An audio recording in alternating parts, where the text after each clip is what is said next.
Odisha गस्तरे आसीथिले Japan सरकार विधायक प्रतिनिधि मंडली। पूरी जापान तोतोरी सरकार एक 6 जणिया विधायक प्रतिनिधि मंडली 4 जण बलिष्ठ अधिकारी और तोतोरी सरकार वाणिज्य परामर्शदाता तथा पूरी आंबासिडर कुन्ना दास ओडिया गस्तरे आसी उपमुख्यमंत्री प्रभाती परिडा सचिवालय ठारे साक्षात आलोचना करिसंती। बैठक में पारस्परिक सहयोगिता बढ़ाइबा उपरे गुरुत्वारोप करा जायतिला। ओडिशार कला संस्कृति शिक्षा पर्यटन और शिल्पर विकास हेबा सहित ओडिशार बेकार युवक युवती माननकु किभली जापान ने नियुक्ति मिली परिबो, सेहि भली ओडिशार महिला माने किभली आत्मनिर्भरशील होई परिबे ताहा उपरे विस्तृत भावे आलोचना होइथिला। भुवनेश्वर थिबा विश्व दक्षता केंद्र बुली देखिबा सह सेठारे थिबा अधिकारी मानक ठारू दक्षता केंद्र संपर्क में आलोचना करथिले। सेठारू सीधा सड़क पूरी गस्तरे आसी स्थानीय सर्किट हाउस रे पहुंचीथिले। जिल्लापाल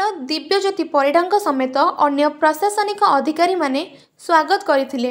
एही अवसर रे पर्यटन सहर श्रीक्षेत्र किभली विकास होई परिबो से नहीं बैठक में पुंगानुपुंग आलोचना होइथिला। एही बैठक में अतिरिक्त जिल्लापाल शरद कुमार बेहेरा, नीलमाधव भोई, जिला पर्यटन अधिकारी सांस्कृतिक अधिकारी समेत समस्त जिला प्रशासनिक अधिकारी उपस्थित थिले। परे प्रतिनिधि मंडली चंद्रशेखर एकाडेमी बुली खुशी व्यक्त होइथिले। एठारे नर्सरी ठारू युक्त 2 पर्यंत सीबीएसई पाठ्यक्रम सहित मागणारे जापान भाषा शिक्षा दिया जाउथिबार जानी से अत्यंत खुशी प्रकट करथिले। परिशेष रे सुदाम सैंड आर्ट म्यूजियम बुली देखि फेरी जाइथिले बोली इंडिया जापान फ्रेंडशिप सेंटर सभापति श्रीमत कुमार दास गणमाध्यम को सूचना देइछंती।